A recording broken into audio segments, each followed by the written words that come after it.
दोस्तों, तो अभी तक जो हमने देखा है एक बार फिर से रिपीट करते हैं। ठीक है, बहुत ही थोड़े समय में फिर से हम सब रिपीट कर देंगे। ओके, तो साय संधि की प्रणाली किसने शुरू की थी? वेल्जली ने। ठीक है, गोद प्रथा की समाप्ति यानी गोद प्रथा की समाप्ति किसने शुरू की थी? लॉर्ड डलहौजी ने। इसके तहत कौन कौन से राजा आए थे? झांसी, उदयपुर, संबलपुर, नागपुर आदि राजाओं के कोई पुत्र नहीं थे, और इसलिए इन राज्यों को ब्रिटिश राज्यों में मिलाने की घोषणा कर दी थी लॉर्ड डलहौजी ने। अवध के साथ विश्वासघात। पहले तो अवध ऐसा था कि अवध ने अंग्रेजों की सहायता दी थी। ठीक है, अंग्रेजों की सहायता की थी, लेकिन बाद में ऐसा हुआ कि अवध के राज्य को ही मिला लिया गया ब्रिटिश राज्य में। ठीक है, और ये घटना 1757 से लेकर 1856 तक चली। ओके, उसके बाद फिर देखते हैं बहादुर शाह का अपमान। ठीक है, बहादुर शाह के पुत्र यहाँ पर देखते हैं, तो ये पहले इसमें देख लेते हैं। बहादुर शाह अपना नाम, जैसे कि बहादुर शाह की जो सिक्के चलते थे बहादुर शाह के नाम से, उन सिक्कों पर बहादुर शाह का नाम हटा दिया गया।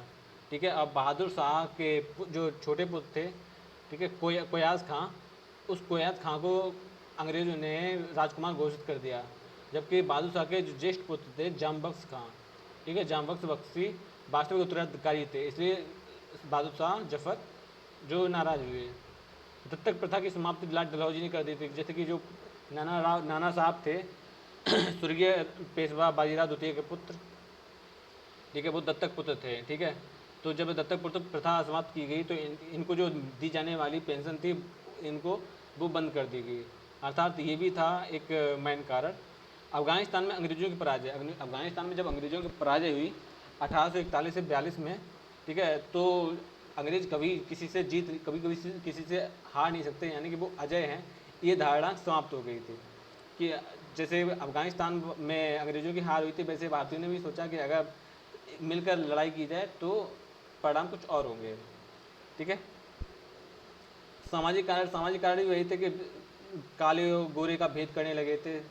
ठीक है, जैसे कि जो काले गोरे का मतलब ये होता है कि अंग्रेज, जैसे भारत में अंग्रेज सभी जगह ऊपर दर्जे में आते थे, और जो भी काले लोग यानी कि जो भी भारतीय थे वो उनको नीचे तबके के लोगों में समझा जाता था। ठीक है, ये भी भावना थी। उसके बाद धार्मिक कार्ड भी हुए थे कि जैसे कि अब ईसाई का प्रचार होने लगा भारतीयों में। ठीक है, भारतीय जो सैनिक थे वो भारतीय सैनिकों में भी ईसाई धर्म का प्रचार होने लगा। ठीक है, कहा जाता था कि अगर जो पर्सन ईसाई धर्म अपना लेगा उसको जो पद है ना उसका सैनिक में, तो उसका पद बढ़ा दिया जाएगा। ठीक है, इसलिए काफ़ी लोगों ने ईसाई धर्म स्वीकार भी किया। तो ये भी बात, तो इसलिए भारतीय असंतुष्ट हुए। भारतीयों ने कहा कि इस तरह से तो ये सबको ईसाई बना देंगे। ठीक है, उसके बाद क्या था? आर्थिक कार्ड भी वही था।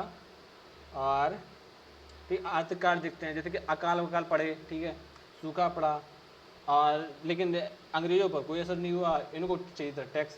अब जब सूखा पड़ गया है, जब फसल उगी नहीं है, तो टैक्स कहाँ से देगा किसान? ठीक है, तो इससे भी भावनाएं उनकी प्रबल उछाल पर थी, और जो 1857 की क्रांति बनी। ठीक है, तो 1857 की क्रांति से पहले जो छोटे मोटे विद्रोह थे उन विद्रोह को हम देखेंगे, जैसे कि चेरी विद्रोह।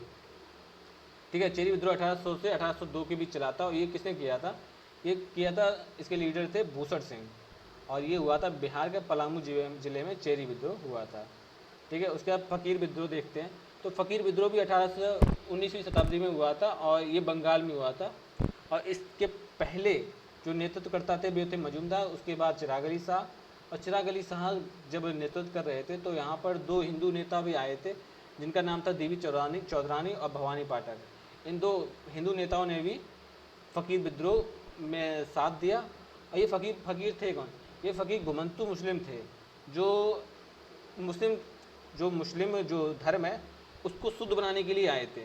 लेकिन धीरे धीरे करके ये बाद के जो अंग्रेजों से उलझ गए, और 1857 की क्रांति का एक स्तंभ बना के आगे बढ़े। उसके बाद देखते हैं सन्यासी विद्रोह। ठीक है, सन्यासी विद्रोह भी 1770 में प्रारंभ हुआ था, किंतु 19वीं शताब्दी में दूसरे दशक में 1820 तक चला। ठीक है, इस विद्रोह का प्रमुख कारण था तीर्थयात्रियों द्वारा तीर्थ यात्रा स्थल पर प्रतिबंध लगाना।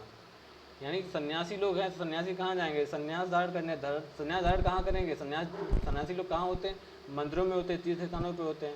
तो अंग्रेजों ने कहा कि 1870 में, 1770 में, कि तीर्थ यात्रा करना वर्जित कर दिया। ठीक है, जब तीर्थ यात्रा करना वर्जित कर दिया तो फिर सन्यासी जो थे उन्होंने शस्त्र धारण कर लिए। ठीक है, क्योंकि सन्यासी भी कभी मराठा सैनिक थे। ओके,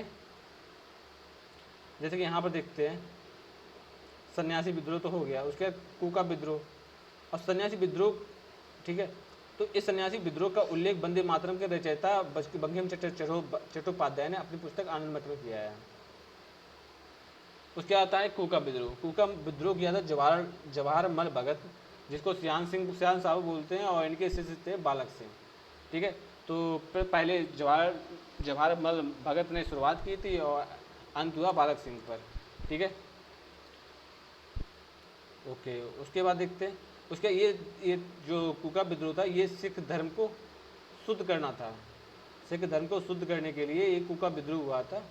ठीक है, और 1870 में कूका नेता राम सिंह को रंगून भेज दिया गया था और 1885 में उनकी मृत्यु हो गई थी। तो इतना ही इसमें जाने लायक है। उसके बाद सावंतवादी विद्रोह 1844 में हुआ था। ठीक है, सावंतवादी विद्रोह 1840 में होता है, जिसके नेता थे फोन सावंत, जो मराठा थे। ठीक है, उसमें सामंतवादी में एक नाम आता है पांडेगार। पांडेगार को बोलते हैं किले का अधिपति। पांडेगार को क्या बोलते हैं? किले का अधिपति। ये 1801 से लेकर 1805 तक रहे और इसके नेता थे करभीम नायकन थे इसके सामंतवादी नेता। ठीक है, और इनको फांसी दे दी गई थी। उसके आता है बिलोर विद्रोह 1806 में भारतीय सिपाही और टीपू सुल्तान के वंशजों ने मिलकर किया था। ठीक है, भारतीय बिलोर विद्रोह 1806 में भारतीय सिपाही और टीपू सुल्तान के वंशजों ने मिलकर किया था। ठीक है, इन्होंने किला घेर लिया था और बाद में अंग्रेजों ने आगे सेना बुलाई और उस किले को ठीक किया था। ठीक है, तो अब टीपू सुल्तान के वंशज से भारतीय सिपाही कैसे मिल गए? तो टीपू सुल्तान के जो वंशज थे वो बंदी थे। ठीक है, जब भारतीय सिपाहियों ने में असंतोष हुआ, ठीक है, तो इन्होंने टीपू सुल्तान के वंशजों को मुक्त कराया और साथ मिलकर इस युद्ध में आह्वान किया। अब नायक विद्रोह 1806 से लेकर 1816 तक चला है, लगभग 10 साल तक चला है। और नायक विद्रोह में ही छापामार प्रणाली का भी विकास हुआ था। क्वेश्चन ऐसा पूछा जाता है कि छापामार प्रणाली का विकास कब हुआ था? तो छापामार प्रणाली का विकास नायक विद्रोह में हुआ था। और इसके नेता कौन थे? इसके नेता थे अचल सिंह। जो अचल सिंह कहाँ रहते थे? ये बंगाल के मेदिनीपुर जिले में रहते थे। ठीक है, अब श्रावणकोर विद्रोह देखते हैं। तो श्रावणकोर विद्रोह बेलथम्पू ने किया था। नाम काफ़ी आ जाता है, बेलथम्पू। ठीक है, ये विद्रोह कम से कम 1 साल तक चला था और 1 साल में श्रावणकोर में भारतीय शासन अपनी सत्ता जमा नहीं पाया। ठीक है, उसके बाद बेलथम्पी ने 1808 में यूएसए और फ्रांस से सहायता मांगी और देसी राष्ट्रों से भी सहायता मांगी, लेकिन किसी ने भी इनकी सहायता नहीं की। और 1809 में इन्होंने सुसाइड कर ली थी। अब सुसाइड क्यों कर ली थी? तो सुसाइड इसलिए कर ली थी क्योंकि अंग्रेजों ने घेर लिया था बेलूथम्पी को। अब बेलूथम्पी ने कहा था कि हम पकड़े नहीं जाएंगे, हम अंग्रेजों के हाथ में नहीं आएंगे, हम मर जाएंगे लेकिन अंग्रेजों के हाथ में नहीं, अंग्रेज मुझे छू नहीं पाएंगे, हमारे जीते जी। तो क्या हुआ कि बेलूथम्पी ने गोली मार ली थी अपने। ठीक है, जैसे चंद्रशेखर ने मारी थी अल्फ्रेड पार्क में, वैसे ही इनका भी हाल यही हुआ था। ठीक है, उसके बाद देखते हैं बरेली विद्रोह। अब पाइक विद्रोह देखते हैं। पाइक विद्रोह के नेतृत्व करता थे जगबंधु। ठीक है, पाइक विद्रोह के नेतृत्वकर्ता कौन थे? जगबंधु थे। अब आते हैं बरेली विद्रोह। यहाँ पर देखते हैं बरेली विद्रोह। तो बरेली विद्रोह 1816 में हुआ था और ये बरेली विद्रोह क्यों किया गया था? तो बरेली विद्रोह चौकीदारी टैक्स था एक, जिस पर बहुत ज़्यादा बढ़ा दिया गया था। चौकीदारी टैक्स को बहुत ज़्यादा बढ़ा दिया गया, जिस वजह से वहाँ की जनता त्रस्त हो गई और उन्होंने बरेली विद्रोह शुरू किया, यानी बरेली विद्रोह शुरू किया। इसके नेतृत्व कौन थे? तो इसके नेतृत्व करता थे मुफ्ती मोहम्मद एवाज के द्वारा बरेली विद्रोह शुरू किया गया था 1816 में। और ये रीजन था चौकीदारी टैक्स का इंक्रीज होना, यानी बढ़ा देना। अलीगढ़ विद्रोह 1817 में हुआ था और ये विद्रोह हुआ था मालगुजारी टैक्स को बढ़ाने पर। मालगुजारी टैक्स था उसको इन्होंने ज़्यादा बढ़ा दिया, जिससे वहाँ की जनता भी, अलीगढ़ की जनता भी त्रस्त हो गई और अलीगढ़ विद्रोह शुरू हुआ। और इसके नेतृत्व करता थे दयाराम और भगत सिंह ने। ठीक है, कौन कौन थे? दयाराम और भगत सिंह ने। भगत सिंह कौन से भक्त सिंह हैं, भगत नहीं है, भक्त सिंह। ठीक है, उड़ीसा का पाइक विद्रोह देखते हैं। उड़ीसा का पाइक विद्रोह कौन थे? जमींदार थे, और इस उड़ीसा का पाइक विद्रोह के नेतृत्व करता थे जगबंधु। ठीक है, उड़ीसा का पाइक विद्रोह हुआ क्यों था? कि उनकी भूमि कर था वो बढ़ा दिया गया था। ठीक है, और ये जगबंधु ने नेतृत्व किया था 1817 से 1821 तक। खुर्दा नामक खुर्दा नायक पर पाइक फर्स्ट टाइम जीते थे। यानी खुर्दा नामक एक जगह है जहाँ पर पाइक फर्स्ट टाइम जीते थे। कित्तूर विद्रोह, तो रुद्रसेन थे, रुद्रसेन के अंतिम पुत्र को वास्तविक उत्तराधिकारी मानने से मना कर दिया था। ठीक है, अंग्रेजों ने, ईस्ट इंडिया कंपनी ने रुद्रसेन के अंतिम पुत्र को वास्तविक उत्तराधिकारी मानने से मना कर दिया। तो इससे क्षुब्ध होकर वहाँ की रानी थी चिन्नम्मा, ठीक है, जो रुद्रसेन के पुत्र की देखभाल करती थी। ठीक है, तो उनके नेतृत्व में रानी चिन्नम्मा ने विद्रोह किया, जिस विद्रोह को बोला जाता है कित्तूर विद्रोह। और ये विद्रोह हुआ था 1824 में। ठीक है, 1824 में कौन सा विद्रोह हुआ था? कित्तूर विद्रोह हुआ था। और कित्तूर 1824 के बाद 1829 में फिर से विद्रोह हुआ, जो विद्रोह किया था रायप्पा ने। ठीक है, अब आते हैं रामोसिस विद्रोह पर। तो रामोसिस विद्रोह बेगार मराठा पुलिस की जमीन पर टैक्स बढ़ा दिया गया था। मतलब है कि ये विद्रोह ऐसे लोगों का था जैसे कि मराठा थे, जैसे शिवाजी टाइम। ठीक है, तो इनके जो सैनिक थे उनको जो भूमि दी जाती थी। ठीक है, यानी कि शिवाजी या मराठा तो समाप्त हो चुके थे। ठीक है, तो जो मराठा जो पुलिस थी वो बेगार हो गई। ठीक है, तो उनको जो ज़मीन दी गई थी उस ज़मीन पर वो खेती करते थे। लेकिन ऐसा हुआ कि अंग्रेज़ों ने उस ज़मीन पर टैक्स बढ़ा दिया, जिससे कि मराठा सैनिक त्रस्त हो गए और उन्होंने हथियार उठा लिए। ठीक है, और रामोसिस विद्रोह के नाम से हम जिसे जानते हैं। रामोसिस जगह कहाँ पर है? तो रामोसिस है पुणे में रामोसिस विद्रोह हुआ था। और ये तीन टाइम में बटा है। तो 1822 में चित्तूर सिंह ने किया था, 1826 में उमाजी के नेतृत्व में हुआ था, 1829 में रामोसिस के नेतृत्व, रामोसिस एक थे उनके, रामोसिस जिनके नाम पर ये रामोसिस विद्रोह पड़ा है। ठीक है, तो 1829 में रामोसिस ने विद्रोह शुरू किया था। और रामोसिस ने ईस्ट इंडिया कंपनी को इक्वल फाइट दी थी, मतलब कि समान फाइट दी थी। ठीक है, उसके बाद आते हैं अहोम विद्रोह। ठीक है, अहोम विद्रोह भी दो टाइप से था। ठीक है, 1828 से लेकर 1830 तक, 1830 में तो 1828 से लेकर 1830 तक नेतृत्व किया था गदाधर सिंह ने। अहोम विद्रोह का नेतृत्व 1828 से 1830 तक गदाधर सिंह ने किया था। 1830 में किया था रूपचंद ने। ठीक है, लेकिन ये दोनों ही विद्रोह असफल हो गए थे। ठीक है, दोनों ही विद्रोह असफल हो गए थे। अब अहोम विद्रोह का रीजन क्या था? तो अहोम विद्रोह का रीजन ये था कि जैसे कि बर्मा से लड़ाई हुई अंग्रेज़ों की। ठीक है, अब बर्मा से लड़ाई हुई तो जो वहाँ पर नॉर्थ असम, मतलब उत्तरी जो असम था, उस पर ईस्ट इंडिया कंपनी ने अधिकार कर लिया। ठीक है, ईस्ट इंडिया कंपनी पर अधिकार कर लिया तो असम के जो निवासी थे वो उनको दिक्कत हुई। ठीक है, तो इसलिए उन्होंने दो टाइप से विद्रोह किया। एक 1828 से लेकर 1830 चला, उसके 1830 में चला। 1828 से लेकर 1830 में चला गदाधर सिंह ने, और 1830 में चला रूपचंद सिंह ने। ठीक है, तो ये दो टाइप से अहोम विद्रोह हुआ था, जो दोनों ही असफल रहे थे। उसके बाद आते हैं विशाखापत्तनम विद्रोह। तो ये विशाखापत्तनम विद्रोह 4 टाइप से हुआ था, मतलब 4 बार हुआ था, और इसकी तो पूरी श्रृंखला है विशाखापत्तनम की। ठीक है, एक पहले फर्स्ट टाइम ये जमींदारों ने किया था, विशाखापत्तनम के जो जमींदार थे उन लोगों ने किया था। तो पहले जमींदार थे विजय राजे, दूसरे थे उनका नाम तो नहीं क्लियर है, लेकिन हाँ वो भी एक जमींदारी थे। तीसरे थे वीरभद्र राजे, और चौथे थे जगन्नाथ राजे। ठीक है, तो विजय राजे ने 1793 से लेकर 1796 तक जो छोटे मोटे युद्ध होते थे वो विजय राजे ने शुरू किए थे। मतलब कि विशाखापत्तनम विद्रोह की शुरुआत विजय राजे से हुई थी। ठीक है, उसके बाद जो दूसरे जमींदार थे उन्होंने किया था 1821 से लेकर 1831, यानी लगभग 10 साल तक चला था, और ये हुआ था धन वसूली के लिए। ठीक है, जैसे कि हम आपको जैसे बता रहे हैं वैसे ही आपको याद रखना है, और ये शॉर्ट नोट्स आपको अपनी कॉपी पे नोट करना है।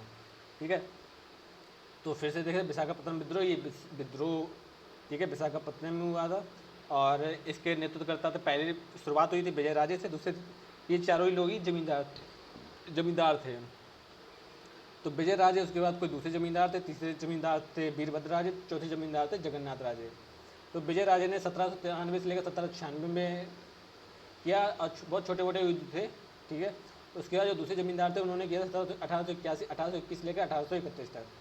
तीसरे जमींदार जो वीरभद्र राजे थे उन्होंने किया था 1830 में, और चौथे जमींदार थे जगन्नाथ राजे, उन्होंने किया था 1832 लेकर 1834 तक।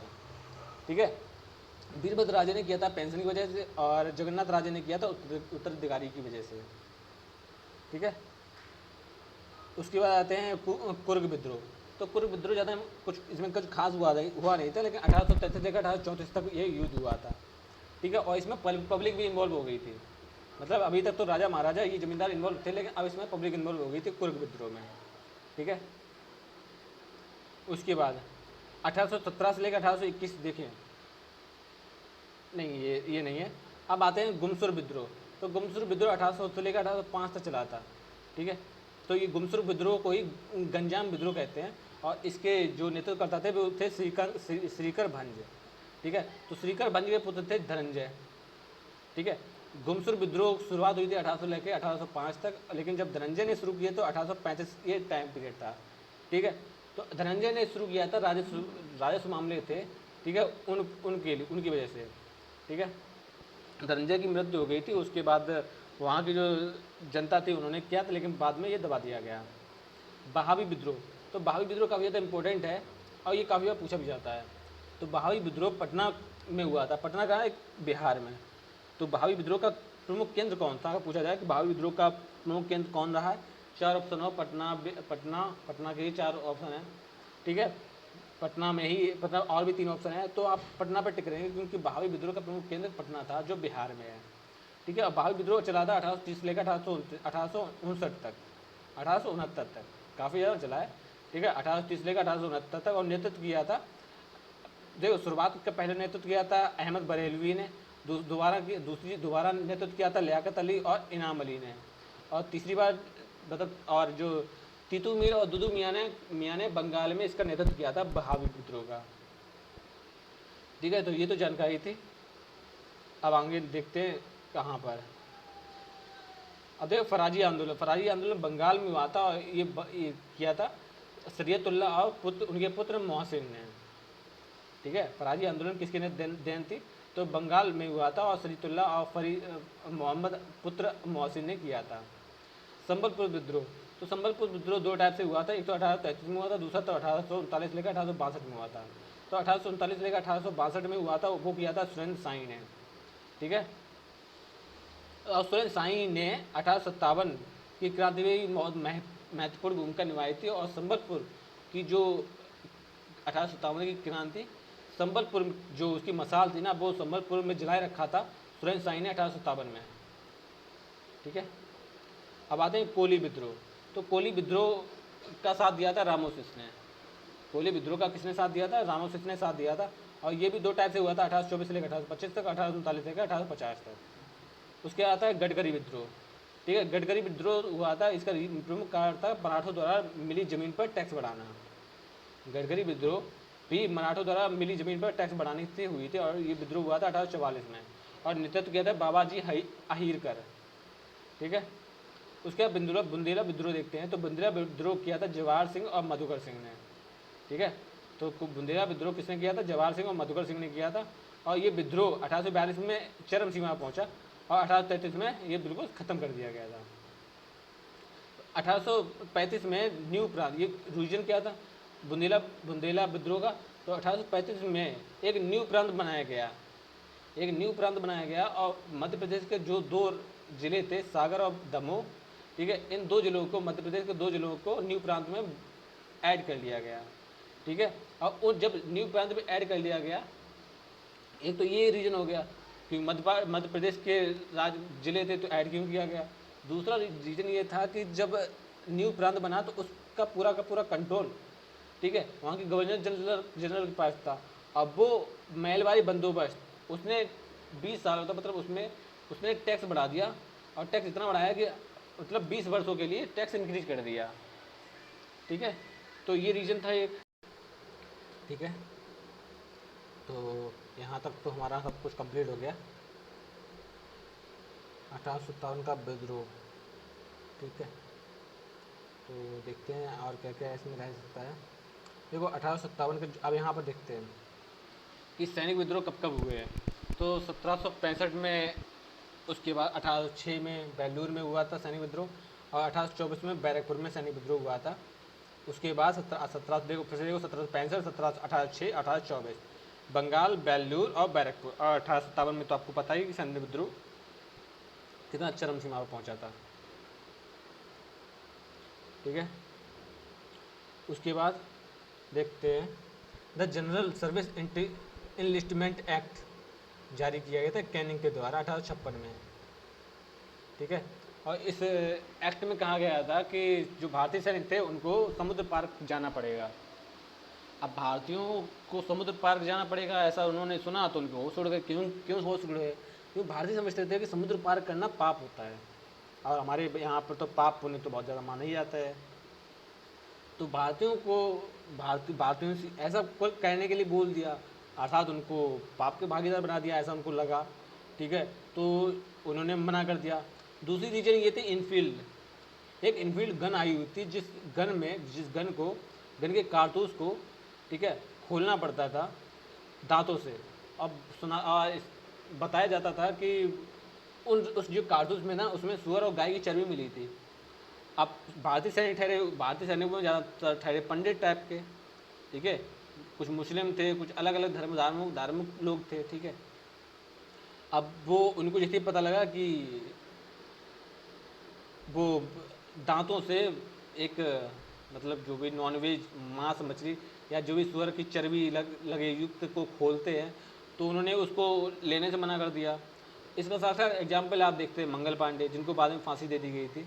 ठीक है, और इन्होंने अपने एक उच्च अधिकारी को उन्होंने गोली मार दी थी। जब इन्होंने मना किया, वो नहीं माने, उसके बाद इन्होंने वहाँ पर गोली मार दी उसको और उसकी हत्या कर दी, जिस वजह से ये विद्रोह शुरू हुआ। ठीक है, तो इसका ये सबसे पहले कहा था बैरकपुर छावनी में 1857 की क्रांति इससे प्रेरित थी। ठीक है, उसके बाद देखते हैं क्या हुआ कि 10 मई 1857 को सैनिकों ने व्यापक स्तर पर विरोध कर विद्रोह की घोषणा कर दी थी। 10 मई को जो सैनिकों ने विद्रोह की घोषणा कब की थी? 10 मई को घोषणा की थी। ठीक है, अब देखो, अब क्रांति तो हुई है, तो क्रांति कैसे मानेंगे? क्रांति मतलब कि दो लोगों पर क्या पहुंचा जाए। तो लोगों से बातचीत करने का तरीका उन्होंने कमल के प्रतीक को अपनाया, कमल और रोटी के प्रतीक को। ठीक है, जो कमल और रोटी प्रतीक को गांव गांव में मतलब संप्रेरित किया गया, और जिससे कि ये हुआ कि क्रांति अब शुरू हो रही है। ठीक है, इस उद्देश्य क्या था? 1857 की क्रांति का उद्देश्य निश्चित और स्पष्ट था, यानी लास्ट मिशन। अब हमारा लास्ट मिशन क्या है? भारत की आज़ादी। किससे? अंग्रेजों से। तो ओके, तो देखते हैं 1826 में लॉर्ड कैनिंग ने भारतीयों को Indian cross sea and fight, मतलब जो भारतीय हैं वो समुद्र से जाएं और लड़ाई करें युद्ध में। ठीक है, क्योंकि बाहर युद्ध चल रहा था और भारतीयों ने मना कर दिया। भारतीय सोचते थे कि समुद्र को क्रॉस करना पाप होता है। ठीक है, और उसके बाद दूसरा रीजन ये था कि the general service instrument act. ठीक है, ये जो भारतीय समुद्र पार करके जाएंगे, इसके किस एक्ट में कहा था? The general service instrument act में। ठीक है, उसके बाद इनफील्ड की घटना हुई, मंगल पांडे, जैसा कि मैंने अभी आपको बताई है। और ये घटना मंगल पांडे कब की थी? 29 मार्च को विद्रोह किया था। 29 मार्च को विद्रोह किया था, और मंगल पांडे को 8 अप्रैल में फांसी दे दी गई थी। ठीक है, उसके बाद मंगल पांडे का चैप्टर क्लोज हो जाता है। उसके बाद अब सैनिकों का चैप्टर शुरू होता है। तो 6 मई को फिर से विद्रोह हुआ, और 10 मई को रिटर्न विद्रोह कर दिया, यानी घोषणा कर दी कि हम अब विद्रोह कर रहे हैं। ठीक है, तो 31 मई को डेट फिक्स हो गई ब्रिटेन से युद्ध करने की। ठीक है, मतलब कि जो अंग्रेज़ों से युद्ध, यानी ईस्ट इंडिया कंपनी से युद्ध करने के लिए 31 मई की डेट फाइनल कर दी गई। ठीक है, अब देखते हैं क्या क्या और कुछ है। देखो, अब बहादुर शाह जफर, अगर क्वेश्चन पूछा जाए कि किसने नेतृत्व किया, दिल्ली में किसने नेतृत्व किया, तो बहादुर साहब जफर के नाम से नेतृत्व हुआ था। यानी कि जो बैरकपुर से जो किसान थे, मतलब जो सैनिक थे, वो पहुँचे दिल्ली में। ठीक है, पहले मेरठ फिर दिल्ली। ठीक है, दिल्ली पहुँचे, उसके बाद दिल्ली से उन्हें समर्थन मिला बहादुर शाह जफर का, क्योंकि बहादुर शाह उस टाइम दिल्ली के सुल्तान थे, दिल्ली के शहंशाह सम्राट। लेकिन बहादुर शाह अयोग्य सिद्ध हुए, क्योंकि अयोग्य सिद्ध कैसे हुई कि बहादुर शाह की उम्र काफ़ी हो चुकी थी। ठीक है, अब एक वृद्ध आदमी कहाँ तक लड़ाई लड़ेगा। ठीक है, तो नाम तो उनके चला, उनके नाम से ही युद्ध हुए, इनके नाम से ही। ठीक है, लेकिन असली अगर पूछा जाए कि रियल दिल्ली की कमान किसने संभाली या सैनिकों की कमान किसने संभाली थी, तो वो बख्त खां थे। ठीक है, बहादुर शाह के ही सैनिक मतलब सेनापति थे बख्त खां, वो ही रियल थे। ठीक है, उसके बाद कानपुर में नाना साहब के ने क्रांति की बागडोर संभाली। अब इनको कानपुर भेज दिया गया था, क्योंकि इनको अपने राज्य निकाल दिया गया था, उनको कानपुर भेज दिया गया था। ठीक है, लखनऊ से जो नींव संभाली है क्रांति की, तो वो लखनऊ संभाली है बेगम हजरत महल ने।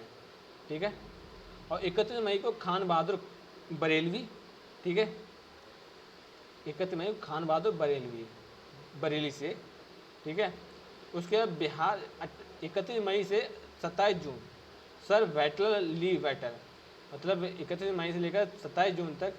ठीक है, सर वेटलर ने बैटल से मतलब जो युद्ध से लीव कर दिया, मतलब उन्होंने कहा कि ऐसा है कि भाग गए वो। ठीक है, बिहार के जगदीशपुर से थे 80 वर्षीय कुंवर सिंह। बिहार के जगदीशपुर के एक कुंवर थे कुंवर सिंह। ठीक है, जगदीशपुर से कुंवर सिंह, 80 उनकी आयु 80 वर्ष थी, लेकिन उन्होंने बिहार के जगदीशपुर से अच्छा खासा दिया था 80 वर्ष की आयु में भी। ठीक है, अब ठीक है, कोलिन कैंपबेल। अब इस जो विद्रोह हुआ था, जैसे कानपुर में हो रहा है, बरेली में हो रहा है, बिहार में हो रहा है, ठीक है, लखनऊ में हो रहा है, इलाहाबाद में हो रहा है। ठीक है, तो इन सबको विद्रोह को दबाने के लिए कोलिन कैंपबेल ने गोरखा रेजिमेंट के साथ मिलकर इस विद्रोह को कुचला और 1857 से लेकर 1857 तक समाप्त कर दिया इस विद्रोह को, और लखनऊ को पुनः जीत लिया। लखनऊ को कंट्रोल किया ब्रिटिश ने। ठीक है, तो क्रांति का दिन कौन सा था? 31 मई था, 31 मई 1857। चलो आगे देखते हैं। फैजाबाद से मोहम्मद मौलवी अहमदुल्ला ने नेतृत्व किया था क्रांति का। फैजाबाद से मौलवी अहमदुल्ला ने नेतृत्व किया था। विपगत सिद्धांत लाल डलहौजी ने किया था, और ये विपगत सिद्धांत था क्या? राज्य हड़प नीति, राज्य को हड़प अपने राज्य में मिला लेने के लिए ये नीति ने अपनाई थी लाल डलहौजी ने, और इसको क्या बोलते हैं? ये है विपगत सिद्धांत के अंतर्गत ये किया गया। ठीक है, अब समझे ग्वालियर। अब देखो ग्वालियर के सिंधिया की बारे में बताएं, तो ग्वालियर के सिंधिया को बैड बॉय इसलिए बोला है क्योंकि इसने अंग्रेजों का साथ दिया। ठीक है, ये क्रांति के साथ नहीं था, ये क्रांति के खिलाफ था। ठीक है, अब जैसे कि झांसी की रानी और तात्या टोपे झांसी की रानी यानी लक्ष्मीबाई के गुरु थे, और तात्या टोपे के संरक्षक भी थे। ठीक है, इन लोगों ने कानपुर में, तात्या टोपे और नाना साहब ने कानपुर में, दोनों लोगों ने मिलकर कानपुर को जीता था। ठीक है, और वहाँ के जो गवर्नर, वहाँ के जो देख रेख करते थे ईस्ट इंडिया कंपनी के लोग, उनको भगा दिया गया था, उनसे कानपुर ले लिया गया था। ठीक है, अब फिर उसके बाद चले आए थे तात्या टोपे झांसी की रानी की यानी कि लक्ष्मीबाई की मदद करने के लिए। ठीक है, अब वो पहुँचे फिर ग्वालियर में। ठीक है, ग्वालियर के जो भारतीय थे उन्होंने झांसी की रानी यानी कि लक्ष्मीबाई का स्वागत किया और उन्हें अपना पूरा सपोर्ट दिया। अब इस तरह पाकर, इस सिचुएशन को देखकर जो ग्वालियर के सिंधिया थे वो चले गए। उन्होंने अंग्रेजों से संरक्षण मांगा और अंग्रेजों के साथ मिलकर झांसी पर अटैक किया। अब ग्वालियर पर अटैक किया, ग्वालियर को फिर से जीत लिया, तो इसलिए इसको बैड बॉय की संज्ञा दी है हमने। ठीक है, तो 31 मई 1857 से लेकर 1858 जुलाई 1858 तक ये क्रांति चली थी। कब तक चली थी? 31 मई 1857 से लेकर जुलाई 1858 तक। ठीक है, अब आते हैं हम क्रांति की शुरुआत करते हैं। अभी तक आपने 20 मिनट, लगभग आधे घंटे में आपने अभी तक जितना भी जो भी हमने पढ़ा है उस सबका आपने एक छोटा सा रिवीजन किया है। अब आते हैं क्रांति की शुरुआत करते हैं। तो 1857 ईस्वी की क्रांति का सूत्रपात मेरठ छावनी के स्वतंत्रता प्रेमी सैनिक मंगल पांडे ने किया था। 29 मार्च 1857 को नए कारतूस के प्रयोग के विरुद्ध मंगल पांडे ने आवाज़ उठाई और ज्ञाता बह गया अंग्रेजी सरकार ने भारतीय सैनिकों के उपयोग के लिए जिन नए कारतूसों को उपलब्ध कराया था उनमें सुअर और गाय की चर्बी का प्रयोग किया गया था। जैसा कि हमने आपको बताया, छावनी के भीतर मंगल पांडे को पकड़ने के लिए जो अंग्रेज अधिकारी आगे बढ़े उसे मौत के घाट उतार दिया। 8 अप्रैल 1857 ईस्वी को मंगल पांडे को फांसी दे दी गई थी। उसे दी गई फांसी की सजा की खबर सुनकर संपूर्ण देश में क्रांति का माहौल स्थापित हो गया। 6 मई 1857 को, क्योंकि मंगल पांडे पंडित थे, 6 मई 1857 को भारतीय सैनिकों ने फिर नए कारतूस का प्रयोग का विरोध किया। ठीक है, और विरोध करने वाले सैनिकों पर कार्रवाई की गई। ठीक है, उनसे हथियार छीन लिए गए। हथियार छीने जाने को मेरठ में पुरुषों के साथ साथ महिलाओं ने भी अपमान का विषय समझा। अब एक पुरुष से आप उसके हथियार छीन लोगे तो इसका मतलब क्या है, आप उसके वस्त्र छीन रहे हो। और जिसको वहाँ की महिलाओं ने भी, पुरुषों ने, महिलाओं ने भी इसे अपमान समझा कि हमारे पति इससे उनके वस्त्र छीन लिया, यानी कि उनका आभूषण छीन लिया, यानी कि उनका हथियार छीन लिया। ठीक है, ऐसी स्थिति में सैनिकों के लिए अंग्रेजों से बदला लेना परम कर्तव्य हो गया था, क्योंकि अब बात इज्जत पर आ गई थी, अब बात पुरुषत्व पर आ गई थी।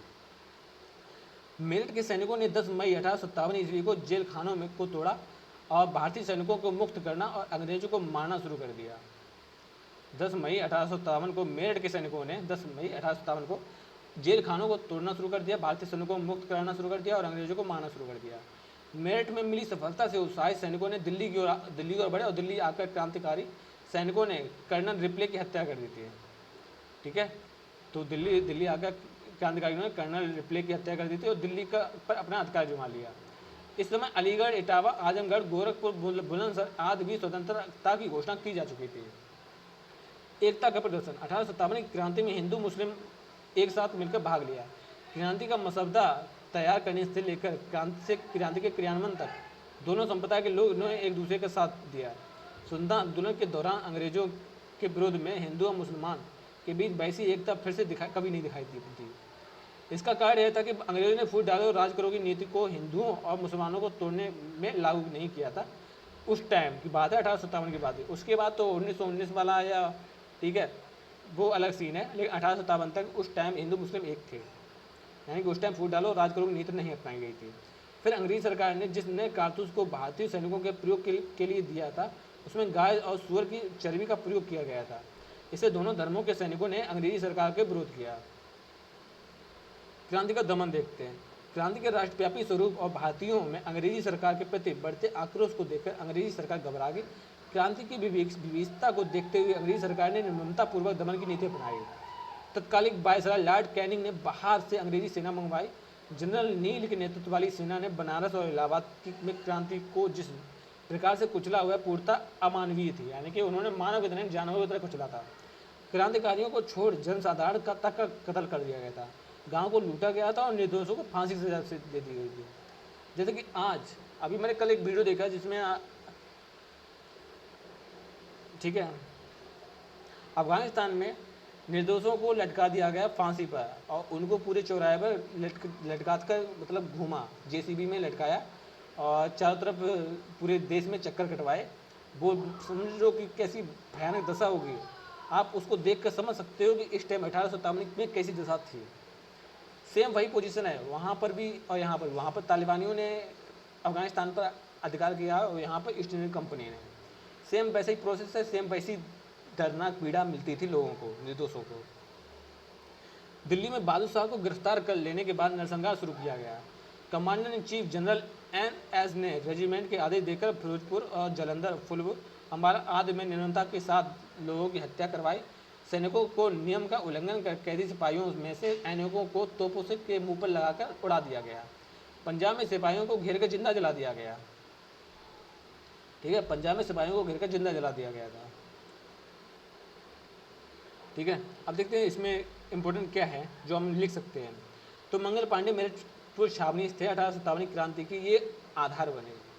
ठीक है, तो दिल्ली के कर्नल जिसका पड़ा हुआ इनको 8 मार्च को 8 अप्रैल को फांसी देती गई थी। ठीक है, अब एक बार इनके बारे में थोड़ा सा लिख लेते हैं।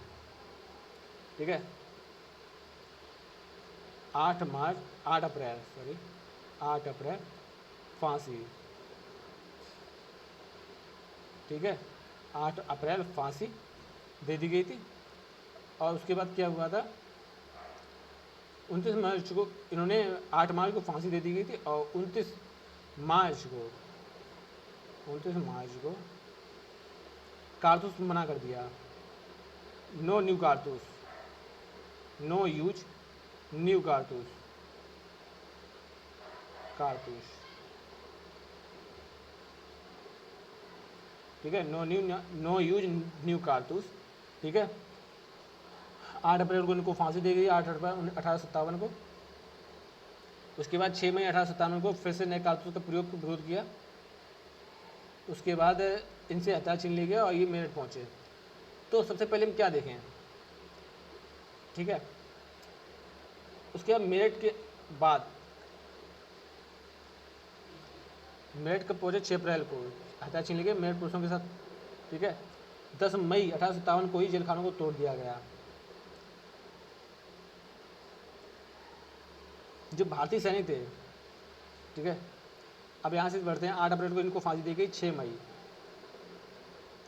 मई इंडियन सोल्जर, भारतीय सैनिक, इंडियन सैनिक पहुंचे मेरठ में।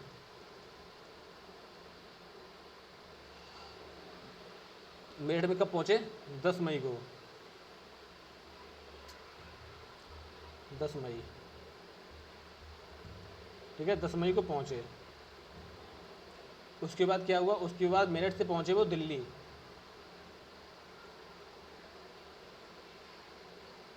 ठीक है, दिल्ली पहुंचे। और दिल्ली को कब पहुंचे, और दिल्ली, चलो अभी दिखाई देगा, दिल्ली में हत्या कर दी थी दिल्ली के गवर्नर की डेथ, दिल्ली में इनकी हत्या कर दी, ठीक है। उसके बाद क्या हुआ,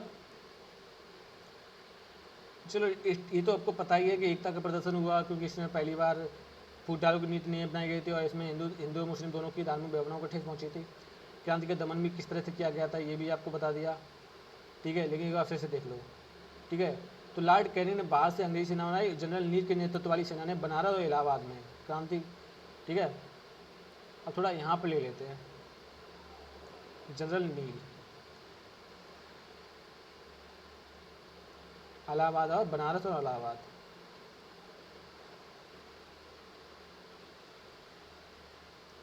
बनारस प्लस इलाहाबाद, ठीक है। यहाँ पे इन्होंने जनरल नील ने बनारस और इलाहाबाद में निर्मम हत्या करवाई।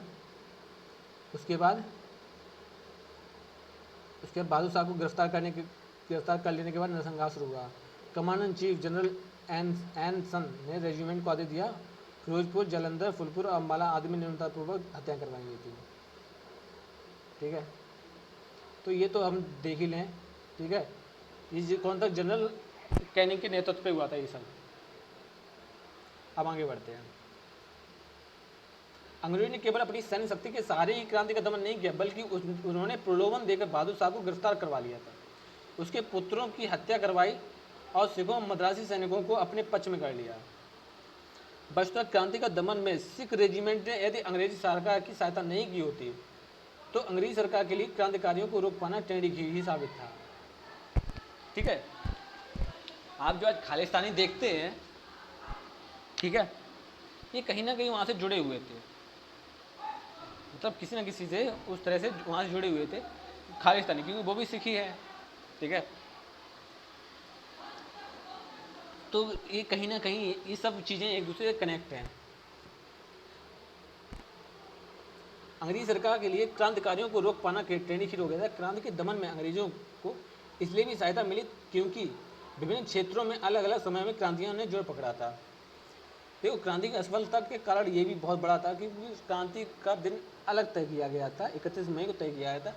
कुछ क्रांतियाँ समय से पहले हुई, कुछ क्रांतियाँ समय के बाद हुई। अगर एक समय पर होती, ठीक है, जैसे कि एक जगह आग लग रही है तो सारे सैनिक वहाँ पहुँच के उसको बुझा दिया, उसके बाद दूसरी जगह आग लगी तो उसको बुझा दिया, तीसरी जगह आग लगी तीसरी जगह। अगर ऐसा होता कि एक ही समय पर 10 जगह आग लगती तो सैनिक कितने थे? सैनिक ज़्यादा नहीं थे, जो अंग्रेजों के पास सैनिक ज़्यादा नहीं थे, लेकिन अलग अलग होने की वजह से उनको टाइम मिल गया, संभलने का मौका मिल गया, और इसी वजह से ये क्रांति फेल हुई।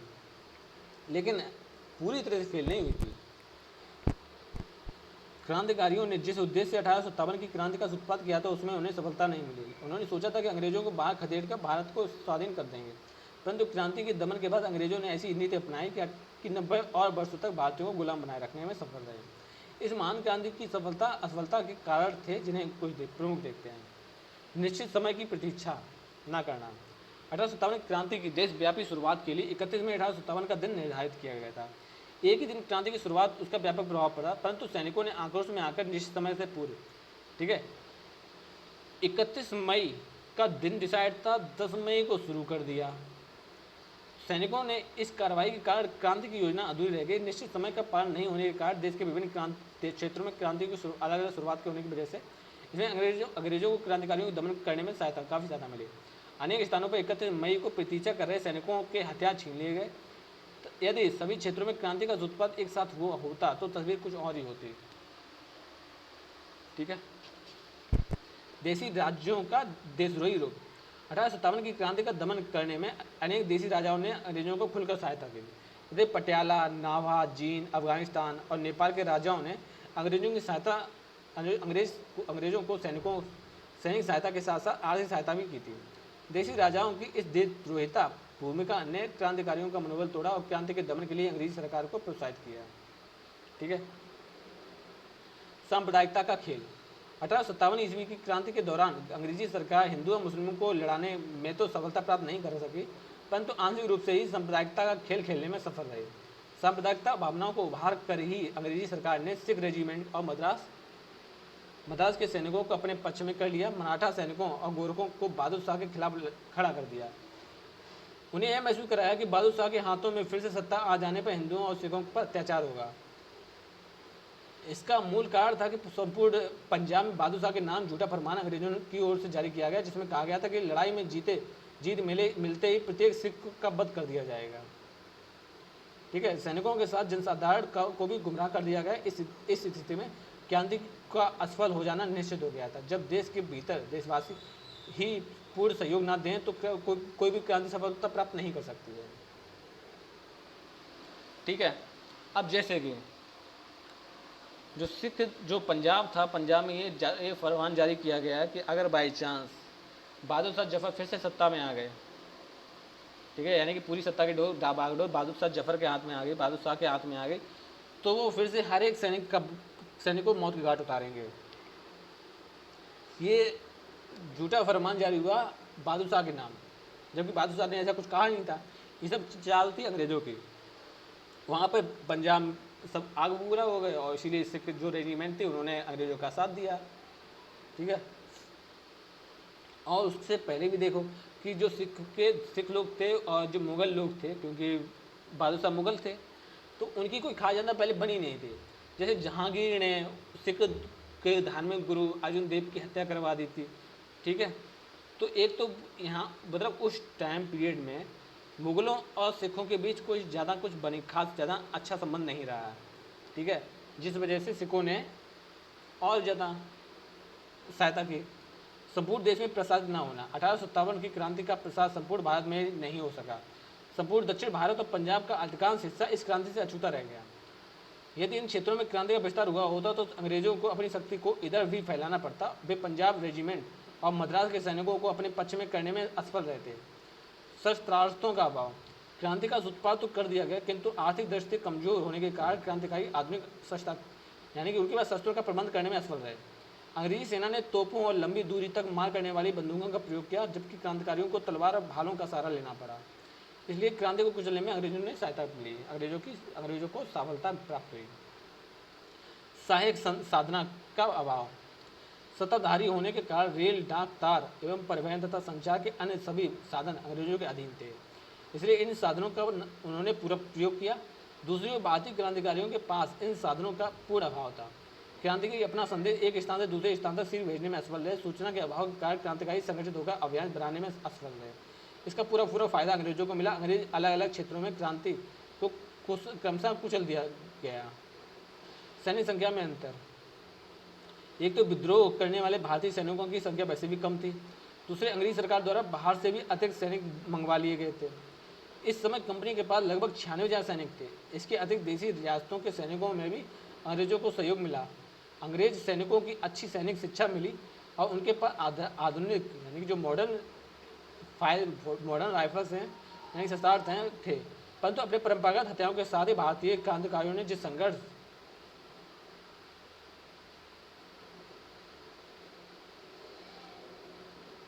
की क्षमता का परिचय दिया, उससे कई स्थलों पर अंग्रेजों को दांत खट्टे हो गए, फिर वे अंततः सफलता प्राप्त नहीं हो सकी। ठीक है, मतलब भारतीयों को नहीं हुई, अंग्रेज यहाँ पर भी जीत गए थे। क्रांति का परिणाम, 1857 ईस्वी की क्रांति अपने तत्कालीन लक्ष्य की दृष्टि से असफल रही, परंतु इस क्रांति ने स्वतंत्रता संग्राम के लिए मार्ग प्रशस्त कर दिया था। इस क्रांति के परिणाम अच्छे और बुरे दोनों हुए। क्रांति का परिणाम अंग्रेजों और भारतीयों के लिए अलग अलग हुए। 1857 ईस्वी की क्रांति जो पूर्णतः अंग्रेजों के पक्ष में गई, उनमें प्रमुख है सत्ता का हस्तांतरण। क्रांति के बाद भारत में सत्ता ईस्ट इंडिया कंपनी के हाथों से निकलकर ब्रिटिश क्राउन के हाथ में चली गई थी। ठीक है, इसलिए भारत शासन अधिनियम 1858 पारित हुआ।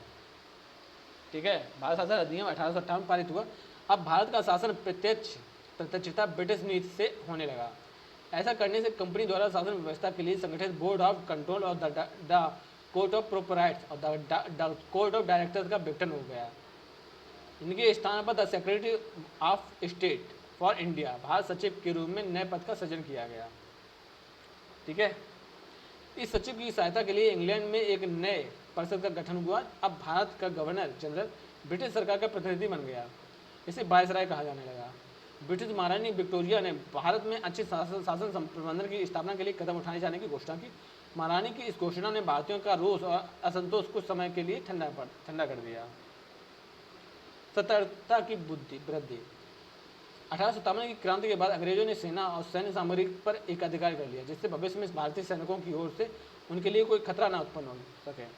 इस समय से यह भी निश्चित किया गया कि किसी भी भारतीय को उच्च सैनिक प्रदान नहीं किया जाएगा, उच्च सैनिक पद प्रदान नहीं किया जाएगा। अंग्रेजों की इस नीति को क्रियान्वित करने से काफ़ी समय तक सुरक्षित रहने का अवसर प्राप्त हुआ। शस्त्रार्थ का पर प्रतिबंध, अंग्रेजी सरकार ने भारत की साधारण जनता के बीच अस्त्र रखने की मनाही कर दी। यानी कि अंग्रेजी सरकार ने भारतीय जो आम जनता है उनसे कहा है कि ऐसा है कि आप अपने घर में कोई हथियार नहीं रखोगे। इससे भारतीयों की आक्रमण शक्ति एवं पूर्ण रूप से पंगु हो गई थी। दुर्भाग्यवश भारत के धन से अंग्रेजी सरकार की सेना आधुनिक शस्त्रास्त्रों से सुसज्जित हो गई। भारत का जनसाधारण अपनी आत्म सुरक्षा के लिए पारंपरिक शस्त्रास्त्रों को रखने से वंचित हो गया। देशी राजाओं से मित्रता, 1857 की क्रांति के बाद अंग्रेजी सरकार ने देशी राजाओं के साथ मित्रता संबंध स्थापित किया। देशी राजाओं के साथ विरोध की नीति अपनाने की उन्हें भारी कीमत चुकानी पड़ी थी। आगे फिर कोई दुष्परिणाम न सामने आए, इसलिए अंग्रेजी सरकार ने देशी राजाओं के साथ मित्रता करने और उनके लाभ उठाने का मार्ग अपनाया। इस नीति का ध्यान रखकर महारानी विक्टोरिया ने 1 नवंबर 1858 को देशी राजाओं का पूर्ण सम्मान किए जाने की घोषणा की। पाश्चात्य सभ्यता के प्रभाव में वृद्धि, 1857 की क्रांति के बाद अंग्रेजी सरकार ने ऐसी शिक्षा पद्धति को लागू किए जाने की प्रोत्साहित किया जिससे भारतीय अपने धर्म और संस्कृति को भूल जाता था, पाश्चात्य संस्कृति की ओर आकृष्ट हो। पाश्चात्य देशों के वैचारिक आंदोलन से भारत के लोगों को नई प्रेरणा मिली तथा वे लाभान्वित हुए, पर उन देशों की आडंबरपूर्ण जीवन पद्धति से भारतीयों का चरित्र बल भी समाप्त होने लगा। भारत के लोगों के साथ ऐसा होना अंग्रेजों के लिए सुखदायक था।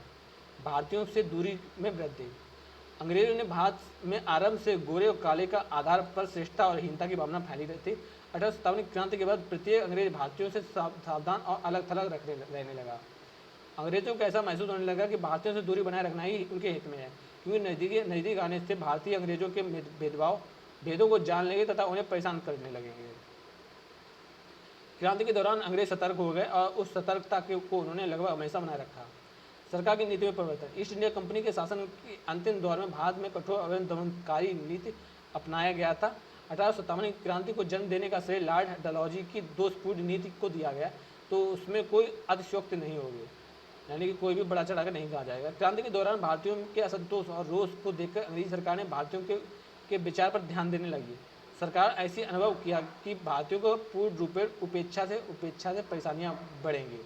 भारतीयों के हित में तो सरकार की ओर से कोई कदम नहीं उठाया गया, पर अनेक प्रकार के आश्वासन अवश्य दिए गए। 1857 की क्रांति के परिणाम भारतीयों के पक्ष में भी रहे। भारतीयों के पक्ष में जो सकारात्मक परिणाम सामने आए वे हैं: आत्मबल में वृद्धि, 1857 क्रांति अपने लक्ष्य को तत्काल प्राप्त नहीं कर सकी, परंतु इस क्रांति ने भारतीयों के आत्मबल में वृद्धि कर दी और उनकी सुसुप्त चेतना में स्वतंत्रता की प्राप्ति के लिए जागृत कर दिया। तो ये तो है उसके परिणाम, असफलता के कारण और आगे आने वाले भविष्य की रूपरेखा 1857 की क्रांति ने तय कर दी थी। इसमें आप क्या क्या नोट कर सकते हैं, इसमें देखते हैं। ईस्ट इंडिया कंपनी 1857 तक रही, उसके बाद इसकी बागडोर आ गई 1857 में ब्रिटिश क्राउन के हाथ में, यानी कि ब्रिटिश गवर्नमेंट के हाथ में।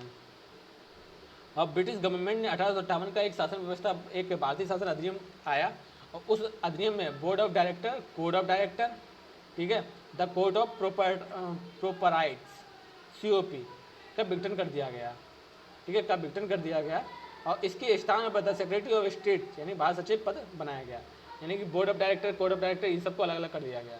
1857 की क्रांति का श्रेय लॉर्ड डलहौजी की नीति को जाता है, ठीक है। और देखते हैं इसमें क्या क्या हम नोट कर सकते हैं। महारानी विक्टोरिया ने अच्छे शासन नीति में असंतोष सतर्कता की वृद्धि कर दी गई,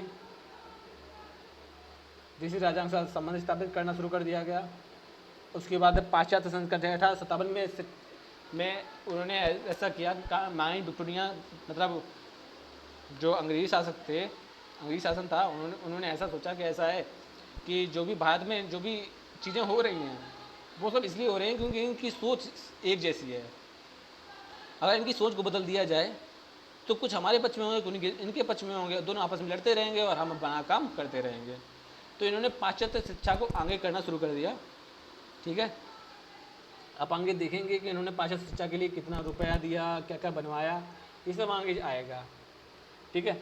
भारतीय दूरी में वृद्धि, अब भारतीय दूरी में देखो अंग्रेज समझ गए थे कि अगर इनके साथ रहोगे, इनको हर चीज़ में इन्वॉल्व कर दोगे, ठीक है, इनसे बहुत सारी बातें करोगे या कोई भी हो, तो फिर एक टाइम ऐसा आएगा कि ये आपके राज जान लेंगे और उसके बाद ये आप पर ही चढ़ बैठेंगे, क्योंकि उस टाइम ये काले गोरे का भेद बहुत ज़्यादा करते थे, ठीक है। तो भारतीयों से अंग्रेजों ने दूरी बनानी शुरू कर दी और ये लगभग जब तक 1947 तक, जब तक हमारा भारत आज़ाद नहीं हो गया, तब तक ये दूरी बनी रही। भारत सरकार की नीति में परिवर्तन, ईस्ट इंडिया कंपनी के शासन के अंतिम दौर में भारत में कठोर एवं दमनकारी नीति को अपनाया गया था। 1857 क्रांति का श्रेय लॉर्ड डलहौजी को दिया जाता है, ठीक है। तो 1857 की क्रांति के पक्ष भी रहे और पक्ष के सकारात्मक परिणाम भी रहे।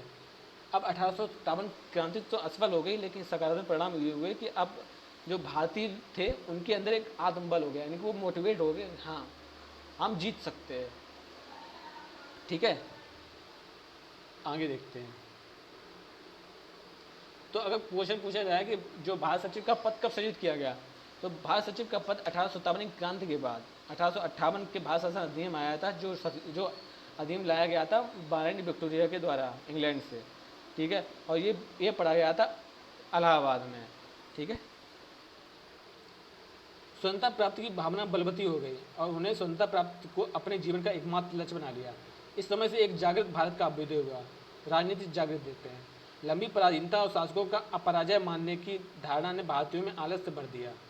पराधीनता को भारतीयों ने अपनी नियति मान ली, परंतु 1857 की क्रांति ने भारतीयों के शीतित रक्त यानी ठंडा पड़ा रक्त को खौला दिया। क्रांति में भारतीयों को ऐसा महसूस होने लगा कि जोर लगाने पर स्वशासन की प्राप्ति आसानी से हो सकती है। संगठन की प्रेरणा, यद्यपि 1857 की क्रांति को संगठित स्वरूप प्रदान करने की पूर्ण कोशिश की गई, तथापि संचार व्यवस्था एवं सूचना प्रौद्योगिकी के अभाव के कारण मनोवांछित सफलता प्राप्त नहीं हो सकी। व्यापक संगठन के अभाव के कारण ही इस क्रांति को कुचल दिया गया था। इसलिए इस क्रांति से आगे के क्रांतिकारियों को व्यापक संगठन की प्रेरणा प्राप्त हुई। 1857 की क्रांति से प्रेरणा पाकर ही आगे के वर्षों में अनेक क्रांतिकारी आंदोलन का संचालन संभव हो पाया। एकता की प्रेरणा, 1857 की क्रांति के असफलता का कारण संपूर्ण भारतवासियों में एकता का अभाव भी था। सिख और दक्षिण भारतीय क्रांति के विरुद्ध थे तथा अनेक देशी रियासतों के शासकों ने अंग्रेजों की सहायता की थी। जिन क्षेत्रों में, ठीक है, तो जिन क्षेत्रों में क्रांति का सूत्रपात हुआ वहाँ भी सभी वर्गों ने मिलकर अंग्रेजों का विरोध नहीं किया। एकता ही राष्ट्रीयता का मूल मंत्र है। इस तथ्य की ओर भारतीयों का ध्यान क्रांति को असफल हो जाने के बाद हो गया अब उन्होंने ऐसा महसूस किया कि एक साथ चलकर ही आगे बढ़ा जा सकता है, लक्ष्य की प्राप्ति में सफलता प्राप्त की जा सकती है। स्वतंत्रता आंदोलन की नई दृष्टि। 1857 में की क्रांति का जिस निर्ममता से अंग्रेजों ने दमन किया था, उससे उसका असली चेहरा भारतीयों के सामने उजागर हो गया था। अंग्रेजों के क्रूरतापूर्ण व्यवहार को देखने के बाद भारतवासियों ने अंग्रेजों को देश से बाहर निकालने का संकल्प लिया। इस क्रांति से स्वतंत्रता आंदोलन का भविष्य में एक नई दृष्टि मिली। विद्रोह के बदले असहयोग का मार्ग अपनाया गया। विद्रोह के बदले असहयोग का मार्ग अपनाया गया। विद्रोह के बदले असहयोग का मतलब क्या होता है कि हम विद्रोह नहीं करेंगे, लेकिन हम इनका सहयोग भी नहीं देंगे। ठीक है, हम इनके काम का विरोध नहीं करेंगे। अगर बाई चांस ये पूर्व जा रहे हैं तो हम ऐसा नहीं कि हम पश्चिम जाएंगे, लेकिन हाँ, हम भी पूर्व नहीं जाएंगे, क्योंकि इससे अंग्रेजों को दमनात्मक अत्याचार का अवसर प्राप्त नहीं होता है। शासन और शस्त्रार्थ का नियंत्रण अंग्रेजी सरकार के हाथों में था और किसी भी प्रकार के विद्रोह का गला घोंट देने की क्षमता भी उसमें थी। इसलिए क्रांति के बाद विद्रोह का रास्ता छोड़ने की प्रेरणा मिली। आगे देखते हैं 1857 का विद्रोह, स्वतंत्रता संघर्ष अथवा सैनिक विद्रोह। ठीक है, स्वतंत्रता संघर्ष अथवा सैनिक विद्रोह, 1857 का विद्रोह। बस 1857 का विद्रोह शताब्दियों से शोषित, प्रताड़ित, उपेक्षित भारतीय जनसमूह की स्वतंत्रता प्राप्ति की तीव्र उत्कंठा का प्रतीक था। उत्कंठा का प्रतीक मतलब उनके अंदर जो भावनाएं थीं, ठीक है, उसका प्रतीक था। वो काफ़ी टाइम से शोषित हो रहे थे और फिर जब 1857 की क्रांति हुई तो उनके अंदर जो भावनाएं थीं वो भावनाएं चढ़ कर आ गई, बाल निकलने को हो गई, जिससे वो विद्रोह हुआ। 1857 ईस्वी में विद्रोह के संपूर्ण घटनाक्रम पर सूक्ष्म दृष्टि डालने से स्पष्ट हो जाता है कि यह एक राष्ट्रीय भावना से ओतप्रोत स्वतंत्रता संग्राम था। परंतु कुछ अंग्रेजी इतिहासकारों ने एवं उनके समर्थक भारतीय इतिहासकारों द्वारा इसे सैनिक विद्रोह अथवा गदर की संज्ञा दी गई है। इसके महत्व को कम करने की कोशिश की जाती है। सैनिक विद्रोह अथवा गदर की संज्ञा प्रदान कर इसे महत्व को कम करने की कोशिश की जाती है। लेकिन ये अगर देखा जाए तो ये स्वतंत्रता संग्राम भारतीयों के, ठीक है, ओतप्रोत भावनाओं का संग्राम था, स्वतंत्रता संघर्ष था। ठीक है, ये एक राष्ट्रीयता की भावना से प्रेरित एक स्वतंत्रता संग्राम था। Fred Roberts, Edward Thomson, GT Garrett, sir John Seeley, James Outram का नाम काफ़ी आप सुनेंगे, James Outram, Williams Howard Russell और जीवी मेल्सन आदि पाश्चात्य इतिहासकारों के साथ साथ रमेश चंद्र मजूमदार, सुरेंद्रनाथ सेन, हरिप्रसाद चट्टोपाध्याय, पूरनचंद जोशी आदि भारतीय इतिहासकार 1857 के विद्रोह को सैनिकों द्वारा छोटे स्तर पर किए गए विद्रोह के रूप में व्याख्यात करता है। ठीक है, यानी कि सुरेंद्रनाथ सेन और Ramesh Chandra Majumdar, Puranchand Joshi, Hariprasad Chattopadhyay, James Outram, James Seeley और Garrett, Thomson, Roberts, Howard Russell, Mason, ये जो कुछ पाश्चात्य हैं और कुछ देसी हैं, ठीक है, इन लोगों ने इसको छोटा सा सैनिक विद्रोह की संज्ञा दी, जबकि ऐसा नहीं था। इनका मानना है कि 1857 के विद्रोह में राष्ट्रीयता की भावना का सर्वथा अभाव था, ऐसा इनको लगा। ठीक है, दूसरी ओर Pandit Jawaharlal Nehru, Vinayak Damodar Das Savarkar, S A. Rizvi, Benjamin Disraeli, justice McCarthy, John Bruce Norton, Bipin Chandra आदि जैसे इतिहासकार 1857 के विद्रोह को भारतीय स्वतंत्रता संग्राम के प्रथम संघर्ष की संज्ञा दी जाती है। इनका मानना है कि 1857 का आंदोलन और जन जीवन से संपृक्त भारत से विदेशी आततियों को निकालने के उद्देश्य से संबद्ध तथा एक संगठित और सुनियोजित कार्यक्रम था। 1857 का विद्रोह यानी संग्राम यदि सैनिक विद्रोह मात्र था तो उसमें सिर्फ सैनिकों ने ही भाग क्यों नहीं लिया। मेरठ से उठी क्रांति की लहर ने 2 दिनों के भीतर ही दिल्ली को ही अपनी चपेट में ले लिया। वास्तव विद्रोह के में ग्रामीण सही जनता सम्मिलित थी। हाँ, क्रांति की शुरुआत सैनिकों ने जरूर की थी, लेकिन इसका मतलब ये नहीं है कि ये सिर्फ सैनिक विद्रोह ही था।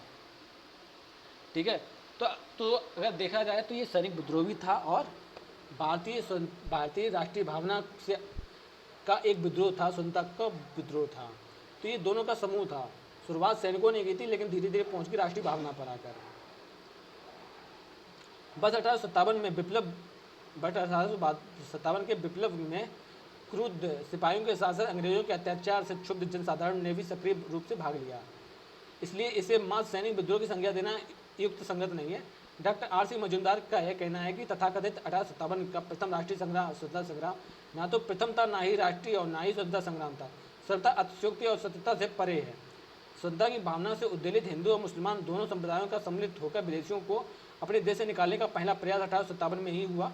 इसलिए 1857 की क्रांति को भारतीय स्वतंत्रता संग्राम का प्रथम उद्घोष कहना सर्वथा युक्त संगत होगा। ठीक है, ये किसने कहा है? ये आसिम मजूमदार ने कहा है। आसिम मजूमदार ने कहा है, इस कुछ ने कहा है कि सैनिक विद्रोह था, कुछ ने कहा था राष्ट्रीय भावना से प्रेरित होकर ये विद्रोह किया गया, ये संग्राम किया गया। लेकिन अगर देखा जाए तो डॉक्टर आसिम मजूमदार कहते हैं कि भारतीय स्वतंत्रता संग्राम का प्रथम उद्घोष था ये, कि ये हम अब विद्रोह करने के दृष्टि से ये हमारा पहला उद्घोष है, इसके बाद और भी विद्रोह होंगे। ठीक है, आगे देखते हैं। तो इसमें कुछ नोट करने लायक जैसा तो नहीं है, लेकिन हाँ कुछ थ्योरेटिकल मामला है, कुछ कहानी इसलिए आप सुन सकते हो। ठीक है, आगे देखते हैं। अब कुछ प्रमुख उक्तियां हैं 1857 की क्रांति से संबंधित कुछ प्रमुख उक्तियां हैं। वर्ष 57 का विद्रोह सिपाही विद्रोह मात्र था, ये किसने कहा है? जेड रॉबर्ट्स ने। 1857 का घटना सिर्फ गाय 1857 की घटना सिर्फ गाय की चर्बी से उत्पन्न सैनिक उत्पाद थी, सर जॉन लॉरेंस ने बोला है। 1857 के विद्रोह को या तो सिपाही विद्रोह या अनधिकृत राजाओं या जमींदारों का अनुयोजित प्रयत्न अथवा सीमित किसान युद्ध कहा जा सकता है, ये एडवर्ड टॉमसन और जीटी गैरेट ने बोला है। 1857 का विद्रोह स्वतंत्रता संग्राम नहीं धार्मिक युद्ध था, विलियम हार्वर्ड रसेल ने बोला है। 1857 का विद्रोह में राष्ट्रीयता की भावना का अभाव था, यह सैनिक विद्रोह से बढ़कर कुछ और भी नहीं था, ये आसिफ मजूमदार ने बोला। सन 57 का विद्रोह सिपाही विद्रोह नहीं था, नहीं अपितु स्वतंत्रता प्राप्त के निमित्त भारतीय जनता से संगठित संग्राम था, जवाहरलाल नेहरू ने बोला। 1857 का विद्रोह सैनिक विद्रोह नहीं था, अपितु यह भारतवासियों और अंग्रेजों के विरुद्ध धार्मिक सैनिक शक्तियों के साथ राष्ट्रीय अस्मिता की रक्षा के लिए लड़ा गया युद्ध था, यह जेम्स जस्टिस मैकार्की ने बोला है। 1857 का विद्रोह स्वधर्म और राजस्व के लिए लड़ा गया राष्ट्रीय संघर्ष था, विनायक दामोदर सावरकर ने बोला है। बी.डी. सावरकर। 1857 का विद्रोह मुसलमानों के षड्यंत्र का परिणाम था, सर जेम्स ऑटम ने बोला है कि 1857 का विद्रोह मुसलमानों के षड्यंत्र का परिणाम था। 1857 ईस्वी क्रांति भारत के पवित्र भूमि में से विदेशी शासन को उखाड़ फेंकने का प्रसार थी, ये सैयद अतहर अब्बासी रिजवी ने बोला है। 1857 का विद्रोह विदेशी शासन से राष्ट्र को मुक्त कराने को का देशभक्ति प्रयास पूर्ण था, बिपिन चंद्र ने। 1857 का विद्रोह सचेत संयोग से उपज राष्ट्रीय विद्रोह था, बेंजामिन डिज़रायली ने बोला है। 1857 का विद्रोह सैनिक विद्रोह न होकर नागरिक विद्रोह था, सर जॉन नास्टन ने बोला है। 1857 का विद्रोह का आरंभिक स्वरूप सैनिक विद्रोह था, किंतु बाद में इसे राजनीतिक स्वरूप ग्रहण कर दिया गया, एस सेन ने बोला है। ठीक है, तो इसमें से हम कौन कौन इंपॉर्टेंट है? वर्ष 57 का विद्रोह सैनिक सिपाही विद्रोह था, जेड रॉबर्ट्स ने। और 1857 का घटना सिर्फ गाय की चर्बी से उत्पन्न सैनिक उत्पाद था, सर जॉन लॉरेंस। 1857 का विद्रोह या तो सिपाही विद्रोह या अनाधिकृत राजाओं तथा जमींदारों का अनियोजित प्रयत्न अथवा सीमित किसान युद्ध कहा जा सकता है, एडवर्ड टॉमसन और जीटी गैरेट ने। 1857 का विद्रोह स्वतंत्रता संघर्ष की धार्मिक युद्ध था, विलियम हार्वर्ड रसेल ने। 1857 के विद्रोह में राष्ट्रीय भावना का अभाव था, यह सैनिक विद्रोह से बढ़कर कुछ नहीं था, आसिफ मजूमदार ने। और 57 का विद्रोह सिपाही विद्रोह नहीं था, अपितु स्वतंत्रता प्राप्त के निमित्त भारतीय जनता का संगठित संग्राम था, जवाहरलाल नेहरू ने। 1857 का विद्रोह केवल सैनिक विद्रोह नहीं था, अपितु यह भारतीय वासियों को का अंग्रेजों के विरुद्ध धार्मिक सैनिक शक्तियों के साथ राष्ट्रीय अस्मिता की रक्षा के लिए लड़ा गया युद्ध था, जस्टिस मैकार्की ने बोला। 1857 का विद्रोह स्वधर्म राजस्व के लिए लड़ा गया है, विनायक दामोदर सावरकर ने। मुसलमानों का षड्यंत्र था, जेम्स ऑटम ने। 1857 की क्रांति भारत की पवित्र भूमि को पर से विदेशी शासन को उखाड़ फेंकने का प्रयास था, सैयद अतहर अब्बासी, यानी कि पवित्र भूमि। ठीक है, ये सब जो वर्ड है ना, जब कोई मुसलमान ही करेगा तो डॉक्टर सैयद अतहर अब्बासी हम आगे बढ़ेंगे लगा कर टिक। 1857 का विद्रोह शासन किससे राष्ट्र को मुक्त कराने के देशभक्ति प्रयास था, बिपिन चंद्र ने। 1857 का विद्रोह सचेत संयोग से उपजा राष्ट्रीय विद्रोह था, बेंजामिन डिज़रायली। 1857 का विद्रोह सैनिक विद्रोह न होकर नागरिक विद्रोह था, जॉन ब्रूस नाटन ने कहा। 1857 का विद्रोह आरंभिक स्वरूप सैनिक विद्रोह का था, किंतु बाद में ये राजनीतिक स्वरूप ग्रहण कर लेता है, ऐसा सेन ने बोला है ये बात। ठीक है, तो जिसमें टिक किए हैं वो आप नोट कर लेना। ठीक है, बाकी को छोड़ देना। सारांश देखें। आर्थिक कारण विद्रोह उपनिवेशवादियों नीतियों एवं शोषण का परिणाम। आर्थिक कारण नई राजस्व व्यवस्था के तहत भारी करारोपण, बेदखली, भारतीय उत्पादों के विरुद्ध भेदभाव भाव, प्रशुल्क नीति, परंपरागत हस्तशिल्प उद्योग का विनाश, आधुनिक औद्योगिक व्यवस्था को प्रोत्साहन न देना, जिसने कृषक, जमींदार और शिल्पकारों को दरिद्र बना दिया। राजनीतिक कारण लॉर्ड डलहौजी की साम्राज्यवादी नीतियाँ, ब्रिटिश शासन का विदेशीपन, दोषपूर्ण न्याय व्यवस्था एवं प्रशासकीय भ्रष्टाचार, मुगल सम्राट से निर्दयनीय व्यवहार। प्रशासनिक कारण देखते हैं। अंग्रेजों की शासन पद्धति से भारतीयों का असंतुष्ट होना, परंपरागत भारतीय शासन पद्धति की समाप्ति, उच्च पदों पर केवल केवल अंग्रेजों की नियुक्ति तथा अंग्रेजियों की को सरकारी भाषा बनाना, सामाजिक और धार्मिक कारण अंग्रेजों से में प्रजातीय भेदभाव और श्रेष्ठता की भावना, ईसाई मशीनरियों को प्रोत्साहन, विभिन्न समाज सुधार कार्यक्रम तथा नए नियमों का निर्माण, सैनिक कार्य तथा सैनिकों के वेतन एवं भत्ते की आर्थिक असमता एवं भेदभाव, उनका मनोवैज्ञानिक एवं धार्मिक उत्पीड़न, तत्कालिक कार्यता चर्बीयुक्त कारतूसों का प्रयोग। अब विद्रोह कहाँ और कहाँ क्या हुआ है, तो दिल्ली में विद्रोह जहाँ जनरल बख्त खां ने किया था, जो जनरल थे बहादुर शाह जफर के। कानपुर में नाना साहब ने किया, लखनऊ में बेगम हजरत महल, बरेली में खान बहादुर ने, बिहार में जगत कुंवर सिंह, फैजाबाद में मौलवी अहमदुल्ला, झांसी में रानी लक्ष्मी, इलाहाबाद में लियाकत अली, ग्वालियर में तत्या टोपे, गोरखपुर से गंजाधर, ठीक है, फरुखाबाद से नवाब तफज्जल हुसैन, फरुखाबाद से नवाब तफज्जल हुसैन, सुल्तानपुर से शहीद हसन, संबलपुर से सुरेंद्र साई, ये काफ़ी इंपॉर्टेंट है क्योंकि सुरेंद्र साई संबलपुर से, ये 1857 की क्रांति के पहले से रहे हैं, ये तो विद्रोह करते आए हैं। हरियाणा में राव तुलाराम, ठीक है, मथुरा में देवी सिंह, मेरठ में कदम सिंह, सागर में शेख रमजान, सागर वाला भी देख लो, गढ़ मंडला शंकर शाह एवं राजा ठाकुर प्रसाद, रायपुर में नारायण सिंह, मंदसौर में शहजादा हुमायूं फिरोज शाह का पुत्र शहजादा हुमायूं मंदसौर। अंग्रेजी जनरल किसने किसने कैसे कैसे दबाया, तो दिल्ली को लेफ्टिनेंट बिनोवी और जॉन निकोलसन, लेफ्टिनेंट हंसन, इन 3 लोगों ने दिल्ली पर कब्जा किया था। कानपुर पर नाना साहब थे और सर वी व्हीलर और कॉलिन कैम्पबेल को नाना साहब ने मार दिया था, ठीक है, और सर वी व्हीलर ने कानपुर से हुआ। उसके बाद झांसी, उसके लखनऊ देखते हैं, लखनऊ हजरत महल ने किया था यहाँ पर विद्रोह। यहाँ पे Henry Lawrence brigadier English, Henry Havelock, James Outram, sir Colin Campbell, ठीक है। झांसी लक्ष्मीबाई, सर ह्यूरोज ने बोला था कि इस भारत में सिर्फ एक ही मर्द है, वो है झांसी की रानी लक्ष्मीबाई। बनारस में कर्नल जेम्स नील ने विद्रोह किया था असफलता के कारण। सीमित क्षेत्र एवं सीमित जनधारण, भारतीय रजवाड़े एवं कुछ अन्य वर्गों का अंग्रेजों का महत्वपूर्ण सहयोग, ठीक है, जैसे ग्वालियर के सिंधाई मान लो, सिख रेजिमेंट देख लो, ये सब क्या है, ये सब अंग्रेजों के साथ थे। अंग्रेजों की तुलना में विद्रोहियों के अत्यंत अल्प संसाधन, जो नेतृत्व एवं सामंजस्य का अभाव, बहादुर शाह जफर वृद्ध होने की वजह से इसका पूरा काम दिया था बख्त खान है। एकीकृत विचारधारा एवं राजनीतिक चेतना की कमी, सबने अपने अपने स्वार्थ के लिए युद्ध किया था, कोई दत्तक पुत्र के लिए, कोई पेंशन के लिए। प्रकृति 1857 का विप्लव यद्यपि सफल नहीं हो सका, किंतु उसने लोगों की राष्ट्रीय भावना का बीज बोए थे। इस क्रांति का दूरगामी परिणाम हुए थे। प्रभाव, ताज के अधीन प्रशासन चला गया, कंपनी शासन का उन्मूलन हुआ, ब्रिटिश साम्राज्य की नई भारतीय नीति आई, सेना का पुनर्गठन किया गया, जाति भेदभाव में वृद्धि हुई। और इसमें जब 1857 की क्रांति हुई तो 1858 आया, 1857 में भारत शासन अधिनियम आया। उस शासन अधिनियम में बोर्ड ऑफ कंट्रोल, COD और प्रोपर राइट्स, ये सब हटाकर भारत से का पद एक नया सृजित किया गया, ठीक है। तो चैप्टर 1 आज क्लियर हुआ है। उम्मीद है कि आपको सब कुछ तो समझ में आ ही गया होगा। नोट्स हैं वो हल्के फुल्के हैं, जैसे कि ये हैं, ये चीज़ें हैं जो भी हमने खुद लिखा है